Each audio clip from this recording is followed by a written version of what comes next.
It is absolutely, absolutely awesome to see everybody here, and the fact that we're all generally in good health is the most important thing. We've been through an incredible, incredible journey together, and I think the incredible thing is, in under the words of the province, it's better together.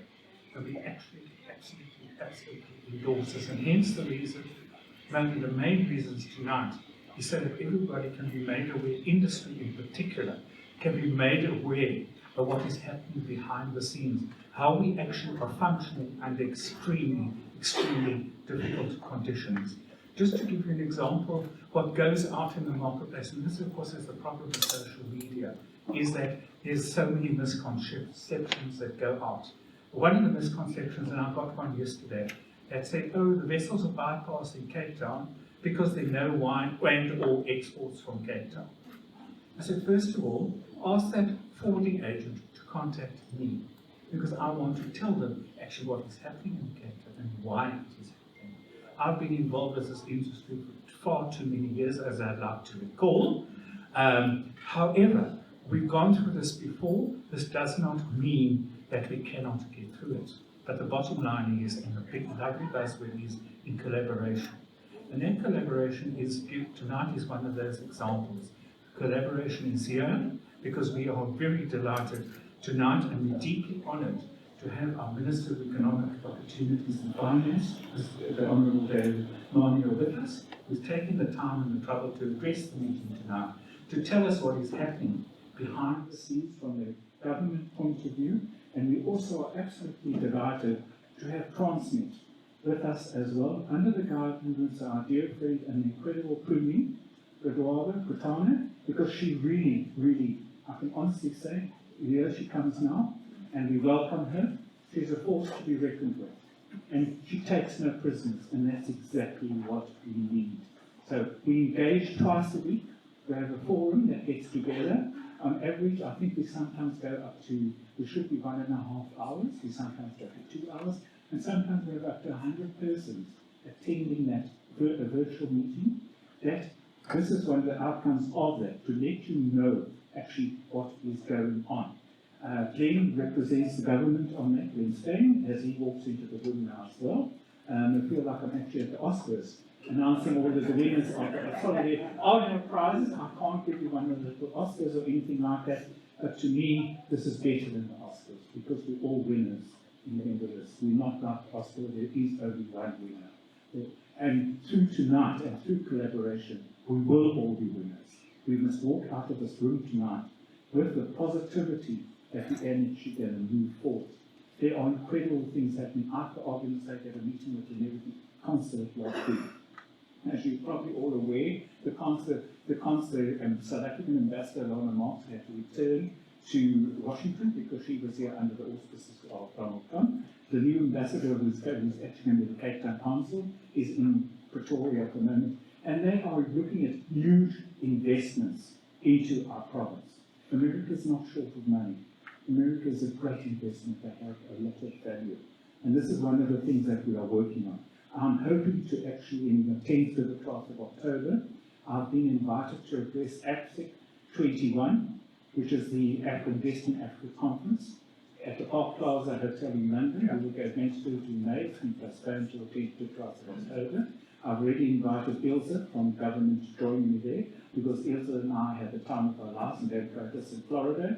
But I believe, however, our story was very well received. I'm still receiving responses from the meeting and the presentation. But however, I think I've now said enough. It's great to see all the happy faces here. And Mr. Monia, thank you for taking the time and the trouble to be here tonight. We really appreciate your support. All industry does. Thank you so much. Thank you.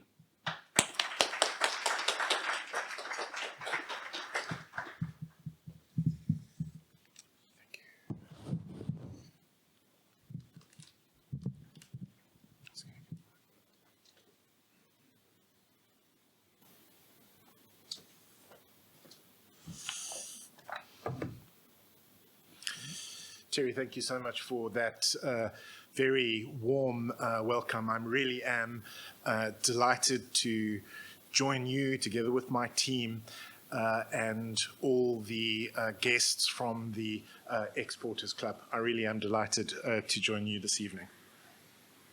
I wanted to start by saying that last week I tabled what I called a budget for hope in the provincial parliament. And I called it a budget of hope because it is a budget that supports job creation.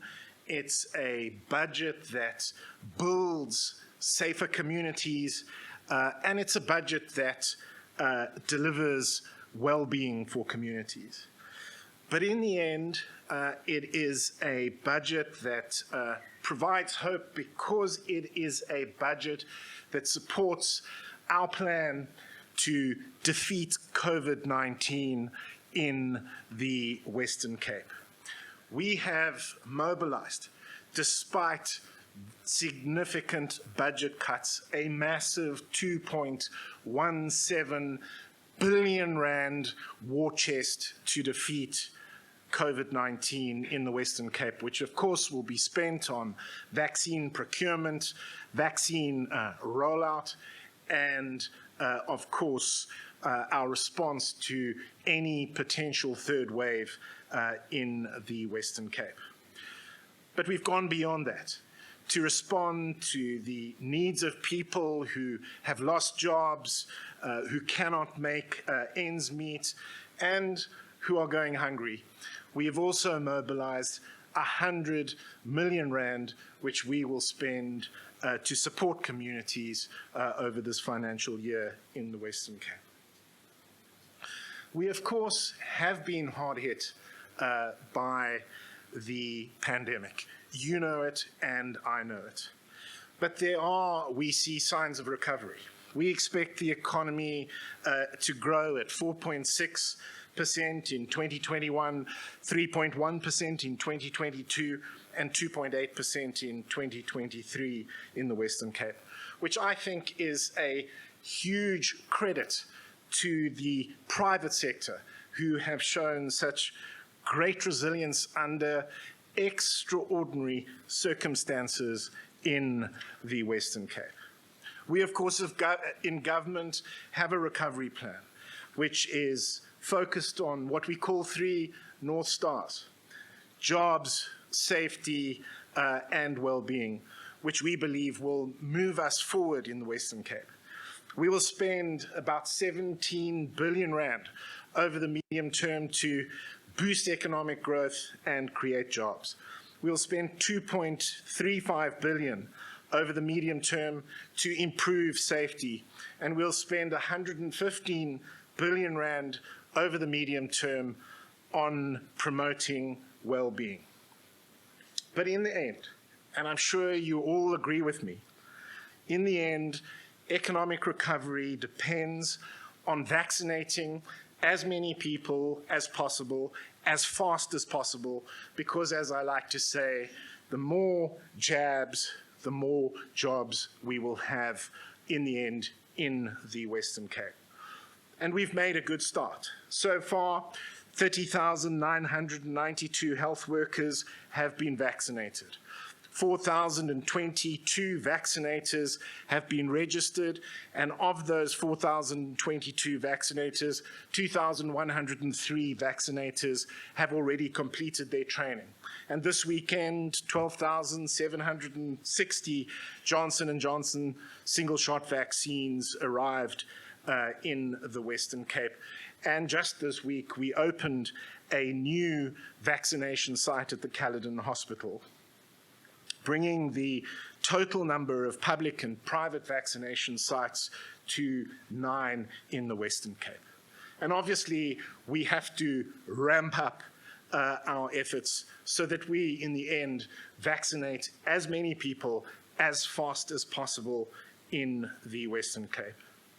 We have a plan to create jobs, which focuses, of course, on creating an enabling environment for the private sector to drive economic growth and create jobs. And we will do that by accelerating the ease of doing business, boosting private sector investment and promoting exports, increasing spending on infrastructure, scaling up work opportunities, and of course, ensuring economic resilience. To give you some flavor, we will be spending 559.46 million rand over the medium term on scaling up work opportunities so that young people have the right skills to fill the jobs that are available now and, of course, in the future. We will be spending nearly 50 million rand over the medium term on ease of doing business interventions, which will focus on eliminating systemic constraints to economic growth so that it's easier to start a business and to expand a business. And we will be spending about 367 million rand over the medium term on boosting investment and promoting exports to existing and, of course, new markets for the Western Cape. Growing exports, primarily through trade promotion and the removal of obstacles to exports, was a critical lever in our strategy to grow the economy and to create jobs before the COVID-19 pandemic. And of course, it will continue to be a critical lever in our strategy as we emerge from the crisis and rebuild our economy. Of course, we start in a strong position. We are the 5th largest African exporter of agricultural goods. We export about 40% of South Africa's agriculture and agri-processing products, and we export about 65% of South Africa's beverages, with wine now the 2nd most exported product from the Western Cape. Even during these very challenging times, agricultural exports, as many of you will know in this room, have shown significant growth, increasing more than 23% over the last year, and the trend is expected to continue. Which, of course, is why our department, the Department of Economic Development, together with Westgrow, are developing a Western Cape export strategy to define our vision to boost exports over the next 5 or 10 years. The Western Cape export strategy will obviously identify opportunities and constraints within existing policy, identify opportunities in existing markets, identify opportunities in new markets, and of course review our existing capacity in logistics and infrastructure and business processes so that we can define a roadmap for what is needed to realize our vision to significantly boost exports from the Western Cape. Of course, in the meantime, Westgrow's export unit continues to promote exports to new and existing markets. In the last year, which of course was a difficult and extraordinary year, we held 40 virtual or hybrid export promotion and outward foreign direct investment missions. We have held 7 export training courses to help about 148 Western Cape businesses to become export ready. And we've hosted about 40 webinars and online workshops to keep exporters in the Western Cape updated and informed about new opportunities. We have launched the Cape Export Network in partnership with Wines of South Africa, which is the only B2B online marketplace for international buyers to source South African wines. 110 wineries are already listed on the Cape Export Network. Looking ahead, I'm pleased to confirm that we have already confirmed 47 export promotion and outward foreign direct investment missions, which are planned for this year. And I'm excited about our inaugural Cape Agricultural Export Virtual Trade Show, which is taking place next week and which is an online trade exhibition to showcase the agricultural and agri-processing industry in the Western Cape. Of course, the success of our export industry is dependent on the Port of Cape Town, which we all know is facing challenges as a result of aging infrastructure, staff shortages, the poor weather, and of course, COVID-19. The result is that vessels are bypassing the Port of Cape Town or are forced to wait 7 days or more before they can berth, which impacts on businesses across the entire port logistics chain who experience significant delays and, of course, financial losses. In the end, our terminals at the Port of Cape Town are battling to serve the volume of cargo that can potentially flow through the Port of Cape Town. And of course, we are aware of your frustrations and often of your anger.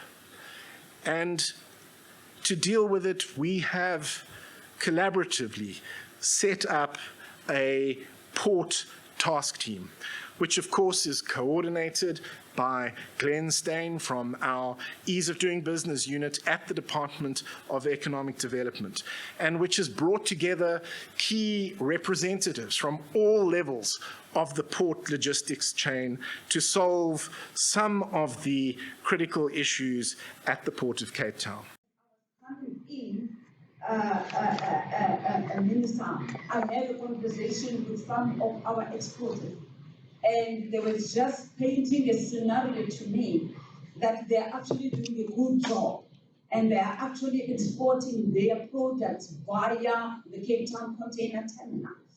And they were saying to me, and there was one time where their consignment, which was supposed to be the Port of Cape Town, could not leave. It was actually moved by almost 3 weeks. And we were then talking about the impact of that, you know, and to us as South Africa and as Western Cape brand, how does that project us to the international market and to the international world? Key things, if I recall when I was learning marketing, is that customers anywhere in the world, they actually want the delivery of the right product at the right time, at the right place.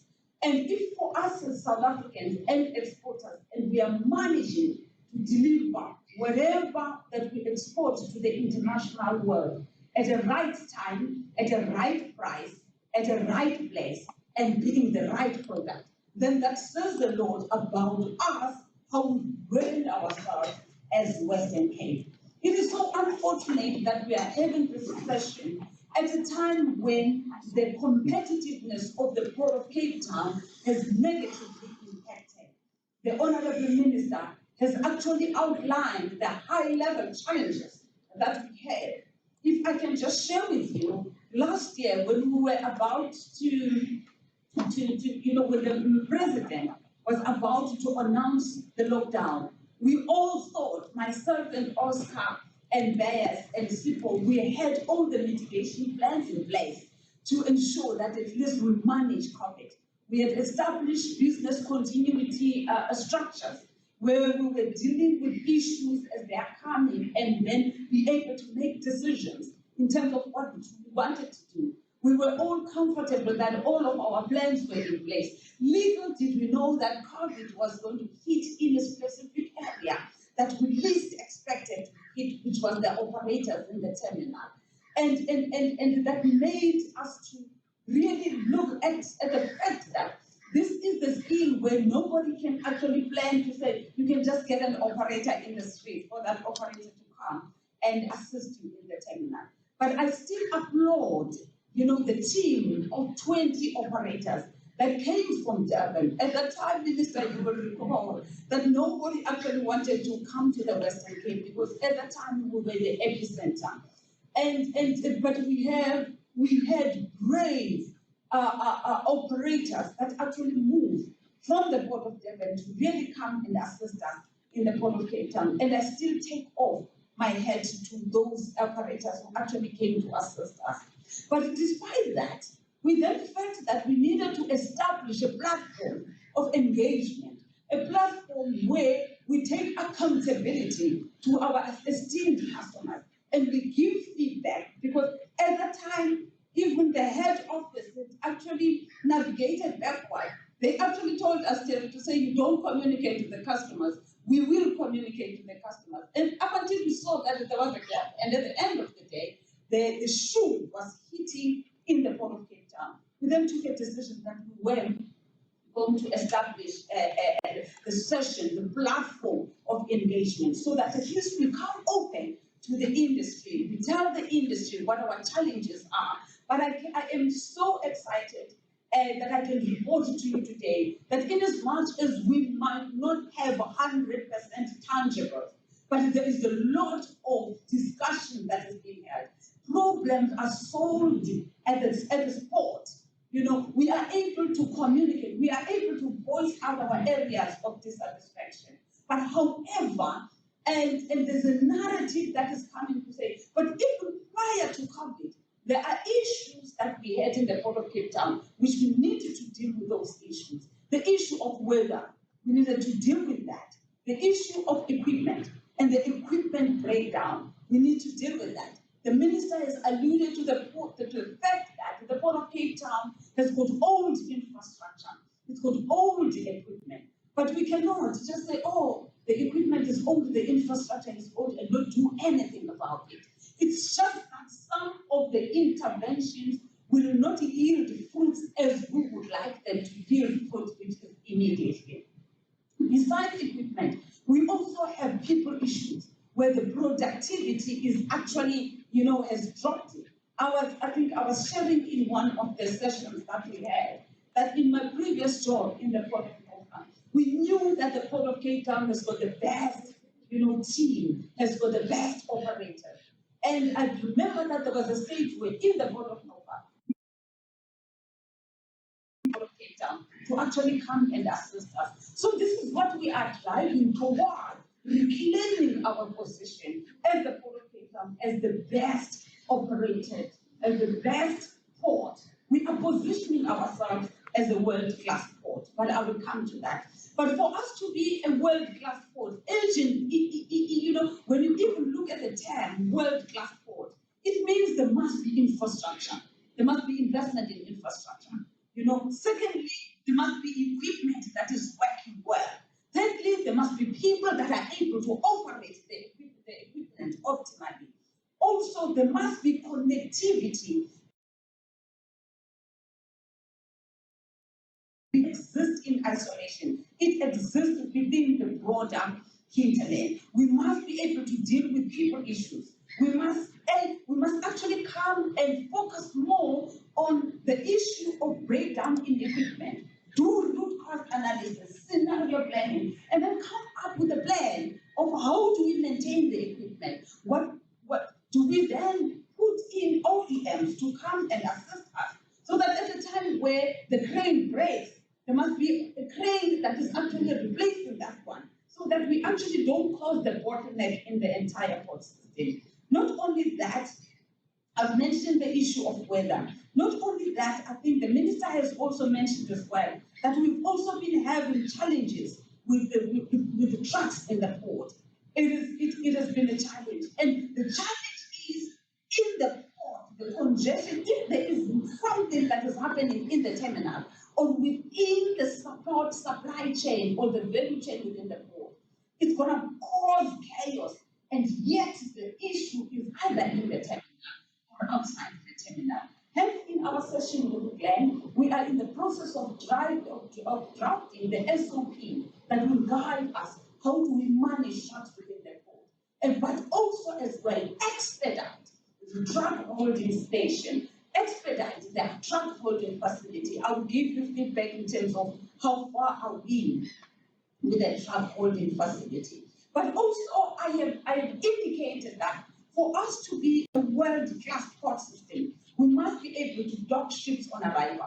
When the ships are alongside, we must be able to give those ships the best service so that at least we are able to turn them around as fast as possible. That is what is going to position us as a world-class port. And when the vessel is alongside, in other ports, you find that when the vessel is alongside, as they are discharging cargo, they are actually doing hull cleaning services. They are actually doing minor ship repair activities. They are actually doing bunkering. So that at least when the vessel has been serviced by the operator, they are ready to sail. But by doing all those type of activities, that will assist in positioning our port as a world-class port, and that will actually ensure that we draw more ships to come to the port of Cape Town.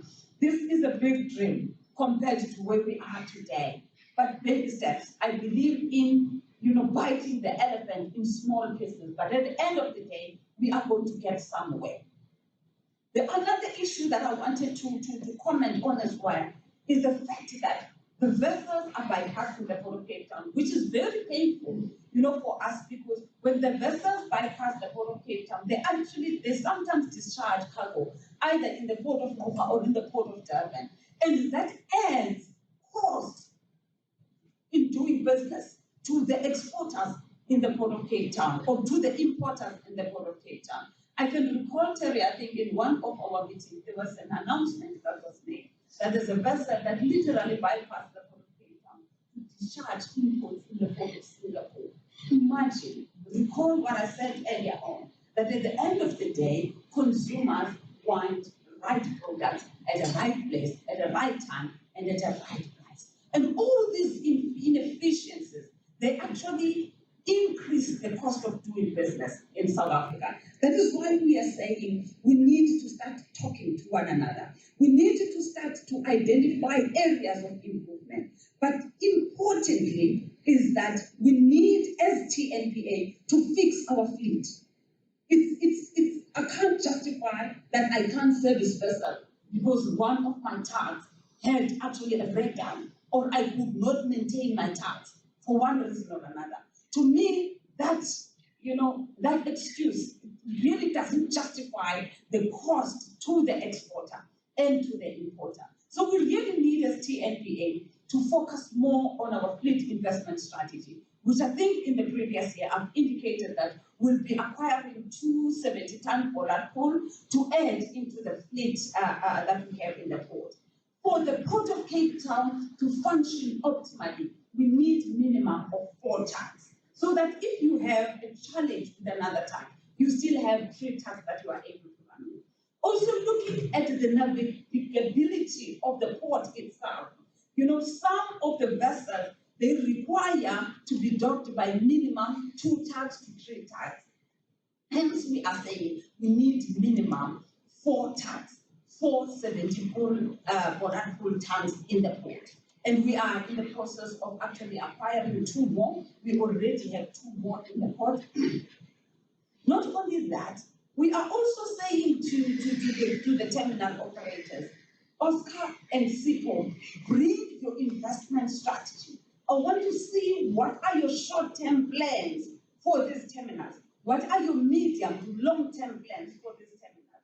And I'm excited, Terry, to report that we have had that session. We have had that alignment session. At least we are able to understand that there is something that is coming. But I don't want to steal the thunder because Oscar is going to come and present. But our view as TNPA is that for us as the Port of Cape Town, we need minimum of 10 STS.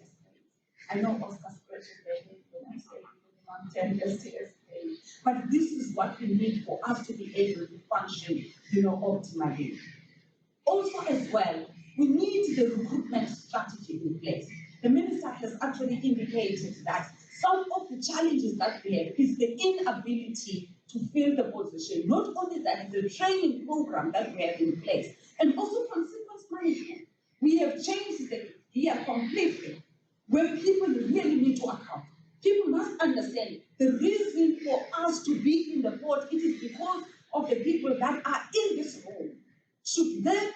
no exporters in the Port of Cape Town. The business in the Port of Cape Town will go from 100% to almost 60%. So people and employees must understand that if we cannot service you, then it means there's no Port of Cape Town. Therefore, I cannot come to work as it pleases me. I cannot wake up today and feel like, oh, it's a bit hot today, I'm feeling sickly. Because if the tap is not fully manned, it does not impact on the port, but it impacts on the exporter and it impacts on the importer. Hence, we are very strict in terms of now putting consequence management in place, and I'm glad to report that we are seeing a lot of improvement. Also, as well, I've mentioned the issue of infrastructure investment. When we were having a session in December, we presented the entire port plan. But today, I just want to share that we are currently at FEL3 feasibility studies, which is the detailed design, looking at the expansion of the Cape Town container terminal.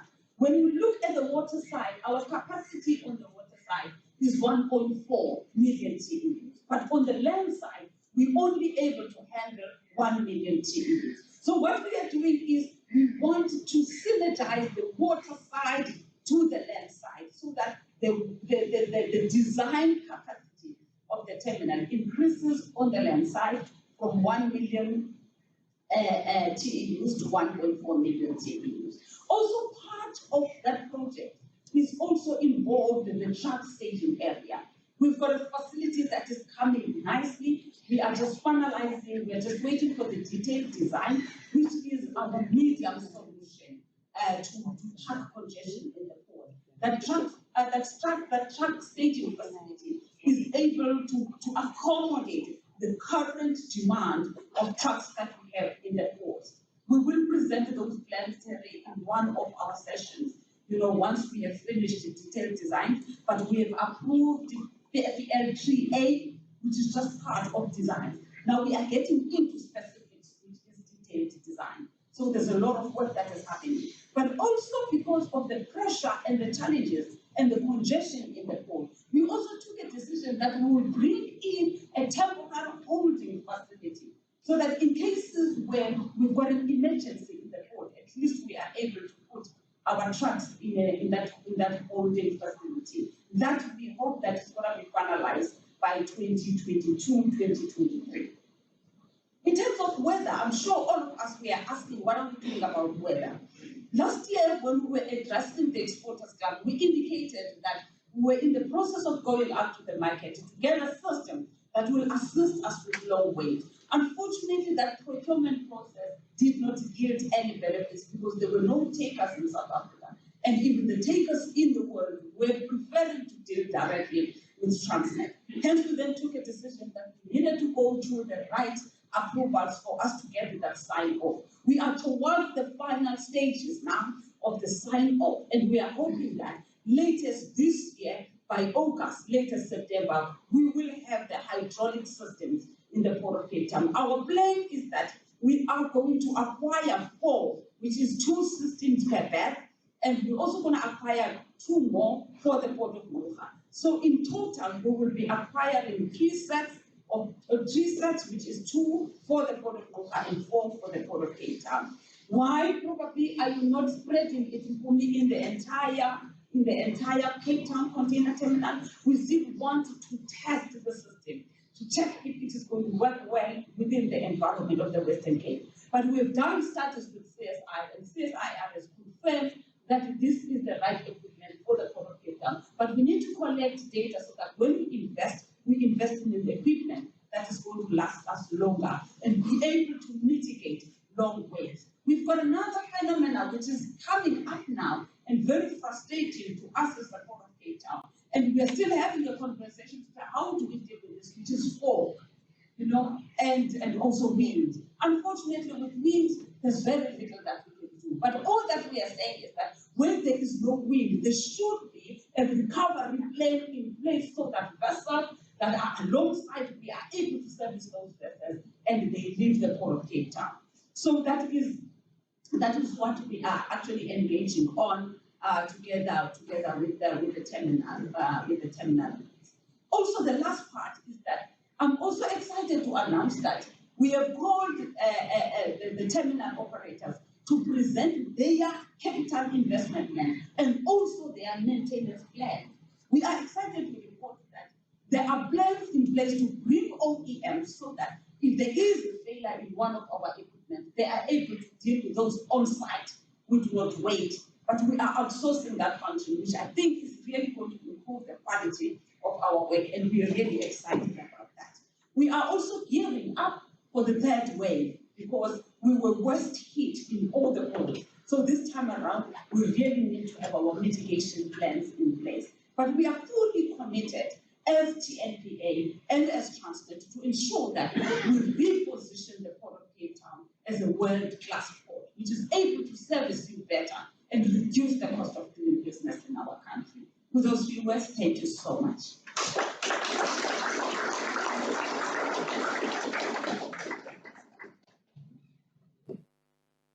Building on arrival, and also start to address the omissions and really getting into the fold. Now, if I can say that there were talks about our equipment, efficiencies, and of course the infrastructure. So with and as Mpumi said, our equipment program is really where we find ourselves is purely because of non-investment in the terminals, in terms of lagging, in terms of delaying investment. And what we are now doing is catch-up plans. So the best what we can do now before the new big investment is over the next 2 years is really what we call midlife refits. Midlife refits in terms of refurbishing our equipment. The first phase starts now next month. We'll go into next year. Our cranes will start next year. And what it does, it actually extends the life, but it's done by our OEMs. They're the experts, leave it to them. They know their products, they know what to do. Okay? So that is the plan going forward. Also in terms of COVID, we've been hard hit with operators. As we speak now, we're still continuing with the training and development of operators. What it does, it's also promotional opportunities for our staff, from a driver level to operator, and they're quite excited. We've got our own internal training academy within Transnet, and we are continuing to do that. What Terry has mentioned in terms of trucks, we cannot process 1,500, 1,600 trucks within 12 hours or 16 hours. It's just impossible.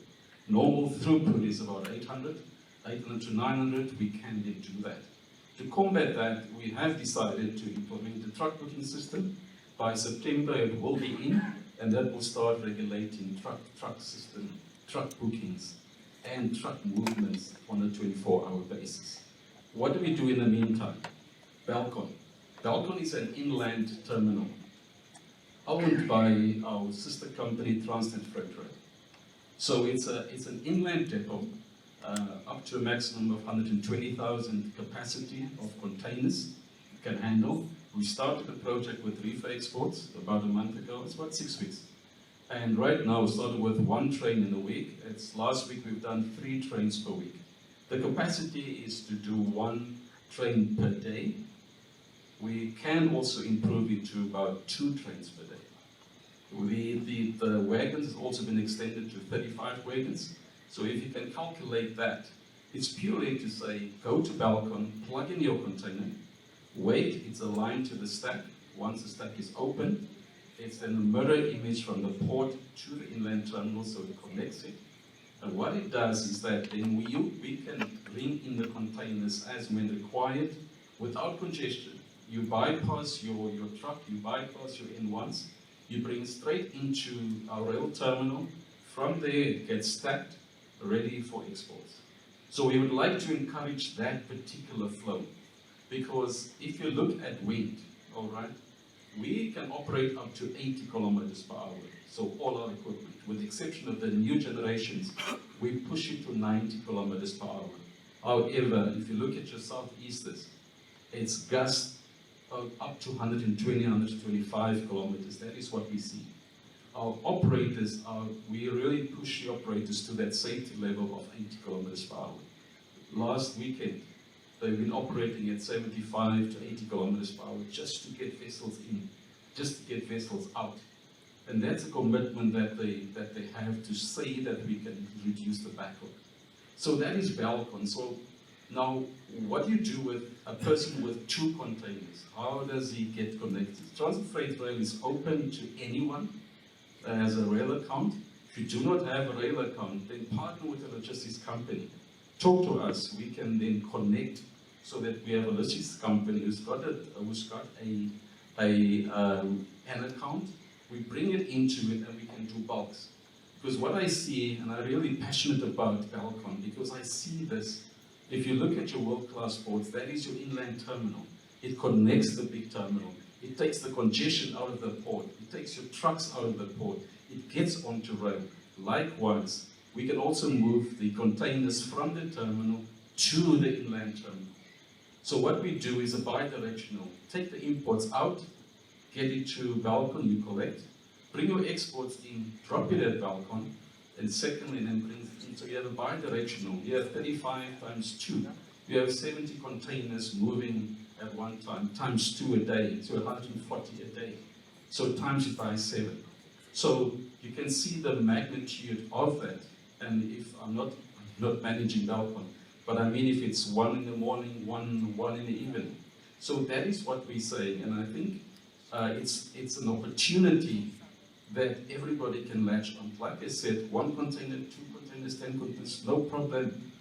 The rate is the same as road. What Transit has done is reduce the rate to compete with road. So what you're saying, the rand per kilometer is the same on road.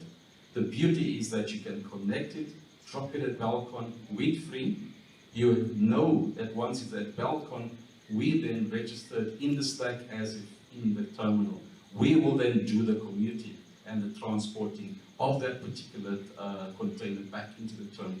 We will also then move it from the terminal to Balcon. You then just collect it as if you are going to collect it at the terminal. So please discuss with Terry. We can connect you. We can then partner in order to do that because we want to see the containers moving. The beauty of this is that you have less congestion, you have a much higher productive terminal, much more efficient terminal with less congestion, and then we can start moving with the equipment that we have, we can start moving greater moves onto the vessels. So that's just the one part that I really would like to solve. Thank you, Terry.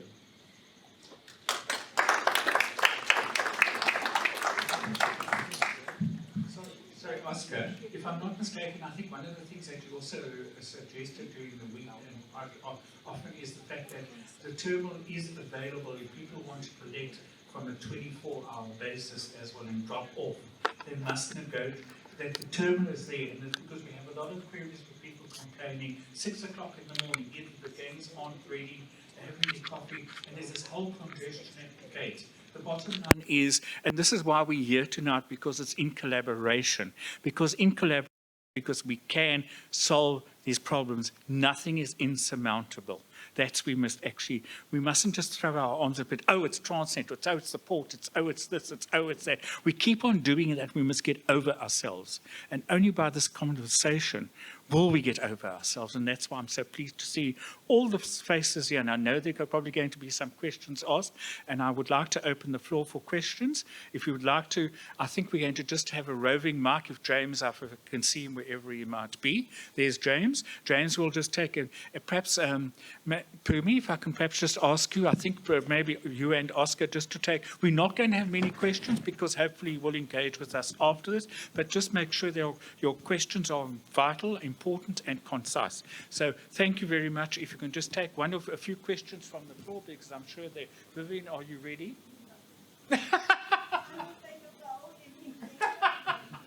So anybody I know, some mining industry, so please just ask a question, and if we can, I'm sure that there is... Just some testing.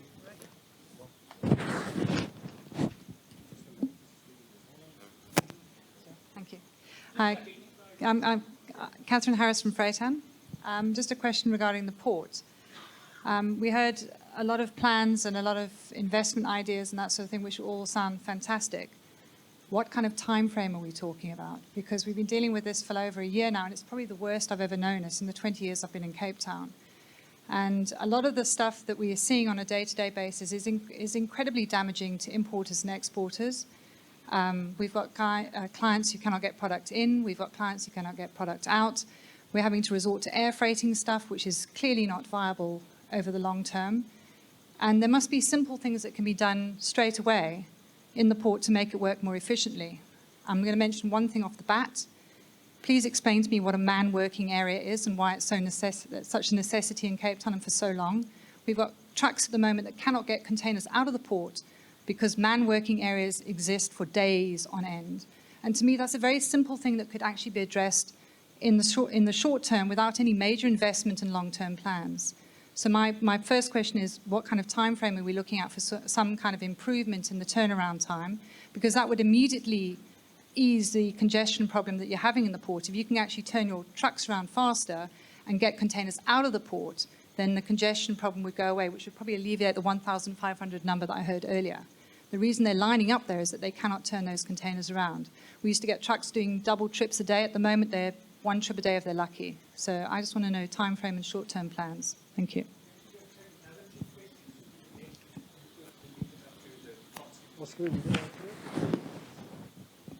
Who's answering it?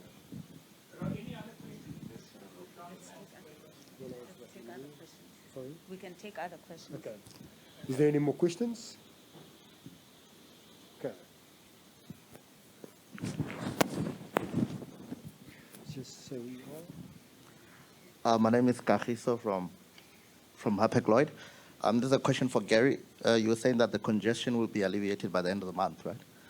Because currently we've got a vessel that's out at MPT for about 10 days now. So are those realistic? Because I know the past 2-3 days we had all the cranes were down at MPT.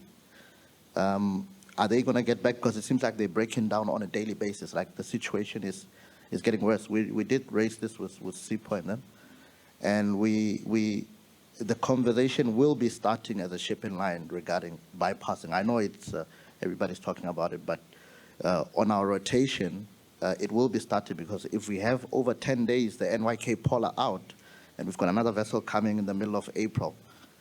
So the question to us is, are we going to be waiting another 10, 15 days in April, which is going to take it to the end of April? And we've got another vessel coming end of April. So it's almost like a chain reaction. So the question is, with these breakdowns that are happening this week, I think we lost about 3 days at MPT. Is it realistic end of this month? Is it a plan to make sure all these vessels are out by end of the month?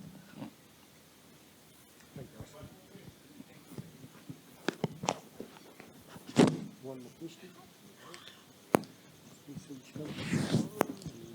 Okay. Hi, it's Linda from Turner Shipping. I think, Oscar, I just wanted to ask about Balcon. I know the trial's been on reefer containers. Can we look at doing general purpose containers that way as well? With immediate effect, or? So it's, we have a chat afterwards, okay.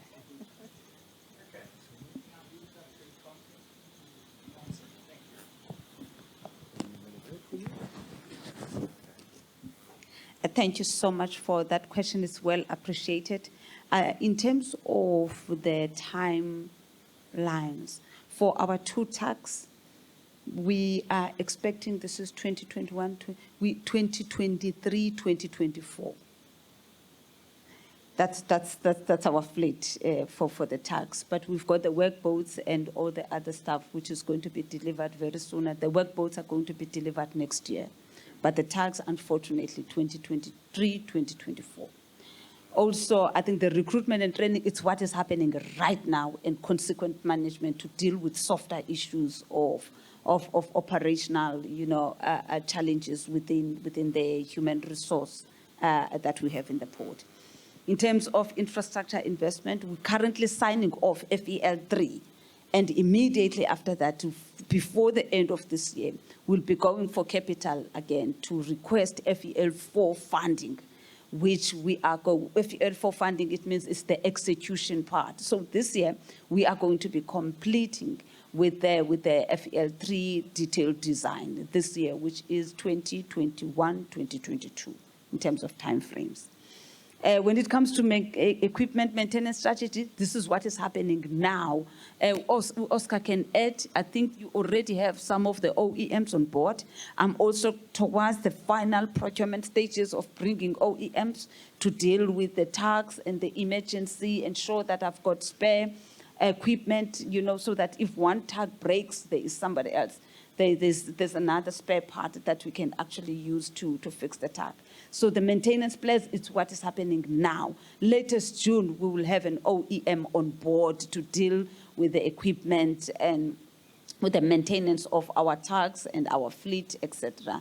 Also, as well, what we are doing as well is to ensure that we also on the fleet side, and yeah, I think I've responded on the fleet side what we are doing. Yeah. I think that's all that I can comment on. But there's something that I wanted to say, which has just slipped my mind. Yes, I think Oscar will respond to that. For me, if the tag is not fully manned, it then affects the seaworthiness of the tag. Then I cannot move. Hence, I am pushing more on consequence management to ensure that the employees are able to give the best service to our customers.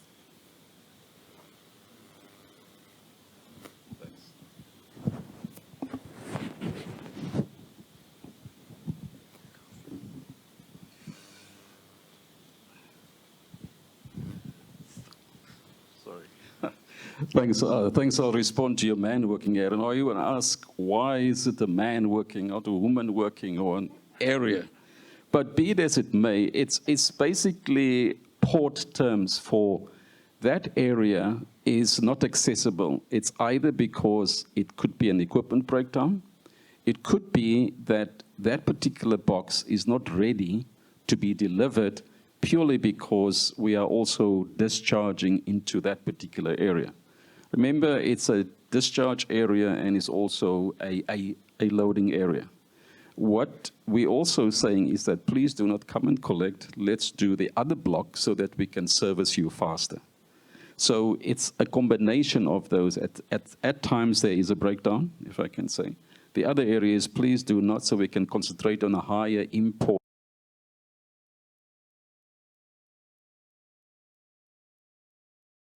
From Monday. We will specify it up front.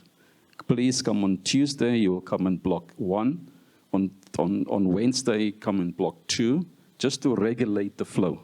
Because what is happening is that what we've seen is that we open the floodgates, especially after wind. Now, you can imagine after 3 days, people are waiting for the exports and then come in a rush. What we saw in terms of our efficiency program, it doesn't work. Rather regulate the flow of containers. Then on day 1 week, you can process the 1,000 containers. So a little bit of patience, but we will do that up front. Right now, it's imbalanced because of everybody wants boxes. We've also had a meeting this afternoon to say, can we highlight those boxes that is really in for longer than the 3 days dwell time? We will go into that system. And if you can contact us, you can most welcome so that we can arrange for that particular box to be collected. So that will also help you. We normally have a 3-day turnaround. If it's beyond that point, obviously there's a penalty against the shipping line. But because of weather and operational, we can then identify the certain boxes for you to come and collect, and that will help you. So please contact us on that particular issue. So I hope that the man working area is the best term to use to say not accessible for now. All right. Just in terms of equipment, Pumi has touched on the infrastructure. Let's look on the landside. As I said, the refurbishment of our landside equipment is starting next month. And that is what we call a midlife refit. We had to do it. Because of the big investment in terms of the medium long term will take a long time. We need to do what we do best now. And we have access to funds. We've got the engines. We've got the parts to do just that. On our cranes, which is the main piece of equipment, that refurbishment will start next year.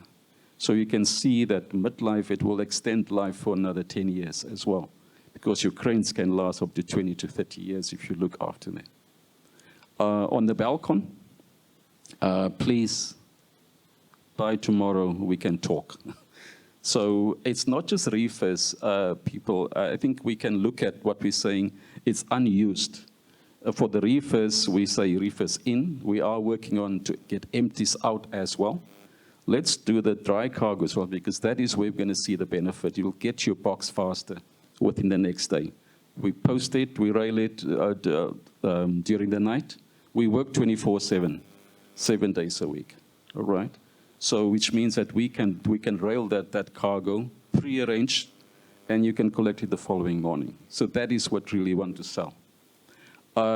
Just coming back, the timelines for the end of the month is realistic. Remember, there's two terminals, container terminal and MPT. So I did not touch MPT per se. I touched the big terminal, container terminal. And within our workings, with the arrival patterns, the end of the month is a solid. The wind forecast looks solid for the next few days, for the next week. There might be some wind, but not really impactful like the last weekend. So we are confident that we will do that. So once we get to berth and arrival, it's in a better position. There's some redundancy in the system, and we can start planning better. On the MPT, I just text my colleagues to say, ask just when those two trains are coming back. I don't know the full detail. Once I have it, I can actually just relay it to you, because that was a concern over the last 3 days. The big terminal handles the big vessels. The MPT, obviously, the smaller vessels, which is complementary to the big terminal. And we have seen a really reduction in operations because of not having the mobile cranes there. Thank you.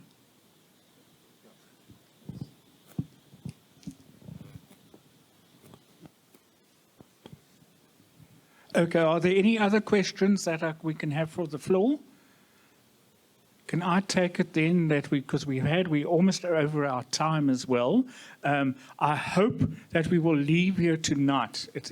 I had a dream, and I think, as we said, Phumi said, we all have to have dreams. The dream is that when you leave here tonight, you will feel a little bit more at ease as when you arrived here, not as anxious as when you got here, that there are no answers. There are a lot of answers.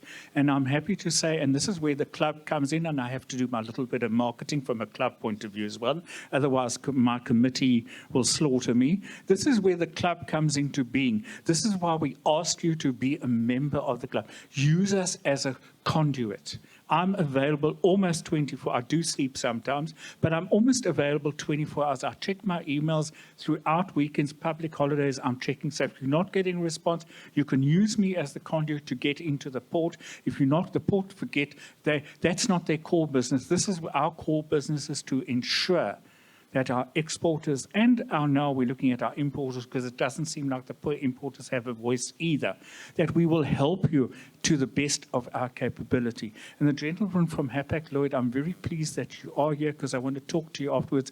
We keep on asking, we don't have representatives at our meetings on Tuesdays and Thursdays. And we keep on saying your name is there, and I was going to bring it up, and we never are attending these. We say we do need you at these meetings. They're probably going to be on a Thursday, every Thursday morning from 9 to 10:30. It's an online virtual meeting that decisions are taken. So like what you addressed tonight, it's a type of thing. I will give you my card. So send me your details or give me my card. I'll ensure that you are part of that engagement as well, because it's vital. This is why I pick up all the information. I give information. I pick up information. And this is why we planned, why I wanted to see you all tonight as well, that we are doing something. We're not sitting behind our screens doing webinar after webinar after webinar. That's not our focus. It's wonderful to engage with each other. Our industry, and hence the reason I've been in the industry for over 50 years, is because it's a people industry. And that's my survival. Because I love people. I love what I'm doing. I have a passion for what I'm doing. And when you look outside and you see what's happening in the rest of the world, we actually are very blessed to live where we do. And this is why I have to fight every single day to ensure that we can keep our province going, we can keep the economy going, because we are keeping it going at the moment. And I thank you to the Transnet team who have the passion for the Port of Cape Town. It is incredible for me to hear Pumi, I almost, as I say, I want to call you lady, because, or Madam Chair, I'm so used to calling you that, because you can't, you want to hear the passion that comes from Captain Alex, what comes from these people. It is actually phenomenal, really. It just eggs me on every Tuesday and every Thursday. So, and please, this is why we engage with the shipping lines. We are nothing without each other. That's never forget. We're not walking from this room as an entry, we're walking from this room as a unit. Please remember that as well. I'm not sure, I hope we're going live. I'm not too sure. If not, there is a recording because a lot of people can't attend tonight, which we understand. So this is being recorded as well. So it'll be in the public domain, what we're talking about. I've actually had a lot of interest from the press. The press aren't here tonight, but we have had a lot of interest from the press because they're all interested in it. It's a global interest. I have people from Rotterdam, from London, and from the States. What is happening in the Port of Cape Town? So they're interested in our port because they realize that we can do it. Before I forget, please ensure that you all have parking tickets. Noreen, if you haven't got, please just ask Noreen, the lady who's standing at the back there. Please just ask her. Otherwise, without further ado, I hope you can join us for some drinks and some snacks as well. We're practicing all the protocols. We can't make for future plans, but if at the moment to have other functions, but in the pipeline, we are certainly going to be addressing the African Continental Free Trade Area as hopefully in conjunction with Rand Merchant Bank when they launch their Invest in Africa. And then after that, which will hopefully in April and in May, we're looking at AGOA, which these are two very, very important trade agreements as well. Just a while behind the scenes, I'm very proud to announce, I think I have mentioned it previously, that I have been appointed as a local director of the Hong Kong South Africa Chamber of Commerce. That all has happened under COVID as well. And it's something just to marketing there. Hong Kong is also, even as it is at the moment, there's an incredible opportunity for our exports. First of all, the freight rates are very competitive. And second of all, it's a duty-free oasis. So for our tea exporters, our wine exporters, it's where there are 7.5 million people and upper crust people there who want to buy our product. Never forget that. It's a very easy, very fantastic market. It's not difficult. Without further ado, I think I've said enough tonight. It's been an absolute honor and an absolute delight to be standing in front of you all and to actually see you. I'd like to just ask my photographer, because I'd just like to take pictures of the speakers in front of our if he can just come and take some photographs as well. Thank you very much to our dignitaries, for everybody for taking the time and the trouble. I do hope, as I say, you're going to enjoy us for a few drinks and snacks as well. And thank you. First of all, sorry, I do apologize. I just wanted to make one quick announcement. Just is in that our friend Koen Birkenstock, he's the Corporate Affairs Manager of Transnet. He's a very good friend of the club. We've known him for, I think he says he's been with Transnet about 30 years. He retires at the end of this month. So we want to wish him every happiness and thank you for your support in his retiring years. And thank you, Kun, for being with us through the years, through the ups and the downs, always. And thank you so much, everybody. Do drive safely, drive carefully, and remember, we all care. We're all in this together. Thank you so much.